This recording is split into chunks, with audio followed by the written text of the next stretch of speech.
Okay, let's dive right into this fascinating explainer of Haluk ÜNALDI's work. We're taking an 11th century Chinese military tactic and, well, transforming it into a totally ruthless modern business strategy. We're going to look at how the age-old rules of literal physical warfare seamlessly map onto today's fiercely competitive landscape of global commerce. Because honestly, if you want to understand how market leaders totally dominate their industries, you absolutely need to understand how artillery works. So let's just quickly lay out our rules of engagement for today. We'll be covering 1. The artillery principle, 2. Striking first, 3. Striking accurately, 4. Striking continuously, 5. The virtual battlefield, and finally 6. Winning the business war. Which brings us right to Section 1, the artillery principle, an 11th century tactic. Now, before we break this all down, keep in mind that on the historical battlefield, artillery, which was actually first used by the Chinese way back in the 11th century, remains this totally indispensable weapon today. Why? Because of its incredibly high system reliability and relatively low cost. Basically, it just works. But what's really interesting about the gunnery principle itself is the inherent tension baked right into the doctrine. It demands that you strike first, strike accurately, and strike continuously. But think about the physics there for a second. There's this natural inverse relationship between speed and accuracy, right? Usually, if you go fast, you lose precision. If you take your time to really aim, you lose that crucial element of speed. And yet, in the heat of battle, soldiers absolutely must relentlessly aim for both. They have to be the first to open fire, concentrate that fire on the target as fast as humanly possible, and then just keep firing without any interruption whatsoever. And this brilliantly illustrates the rule of 3 that's going to anchor our entire strategic breakdown today. This isn't just about cannons and trenches. We're going to look exactly at how this 3-step military concept applies directly to surviving and dominating in the hyper-competitive business world. Moving on to Section 2, striking first and the first mover advantage.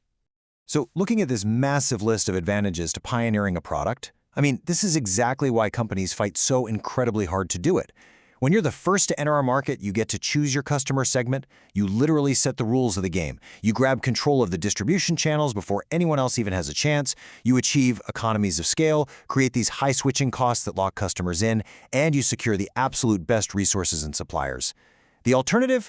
Well, entering late and just waiting around, hoping a market leader makes a massive management mistake in segmentation, production, or tech. And let's be real, relying on your opponent's sheer incompetence is a terrible, terrible strategy.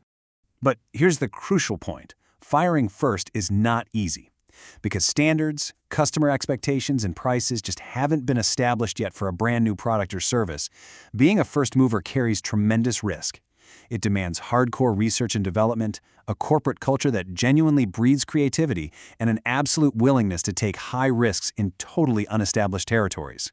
Actually, some companies are terrified to do this, adopting policies to literally never be first. But if you want the spoils of that first strike, your culture has got to embrace the unknown. All right, Section 3, striking accurately, or meeting customer needs. So, because supply has completely overwhelmed demand across nearly all industries today, the power dynamic has entirely flipped. Power has shifted 100% to the consumer. Customers set the rules of the game now. And what this means for our artillery analogy is that basic customer satisfaction, that's an outdated baseline. It's just no longer a winning tactic. Fully meeting needs is a concept that goes far, far beyond just satisfying someone.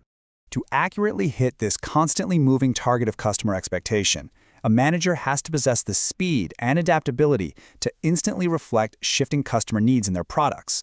The ultimate hallmark of competitive strength is no longer stability, it's adaptability. You have to act incredibly fast, make quick, decisive choices, take calculated risks, and constantly measure your accuracy through both high sales volume and deep customer satisfaction. If you're slow to adjust your aim, well, your product's going to miss the market completely. Next up, Section 4, striking continuously and staying top of mind. So, continuous striking requires a dual engine.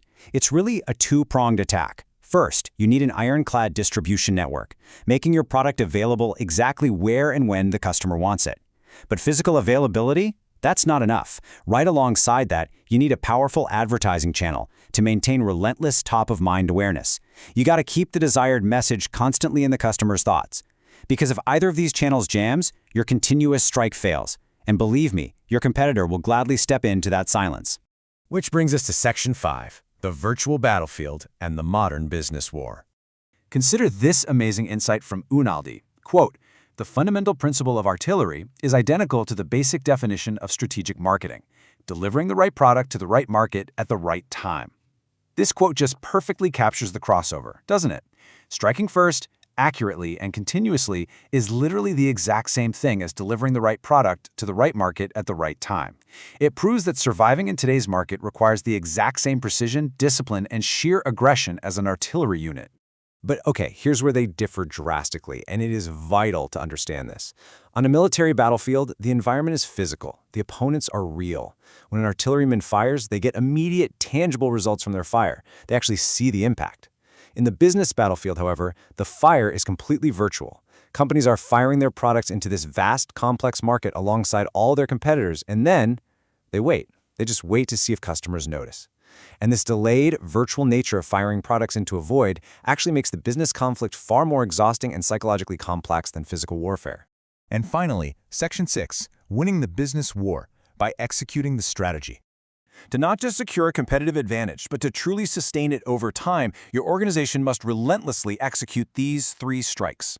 I mean, you cannot be a good artilleryman in the business world without a culture of creativity that's actually prepared to take risks to strike first.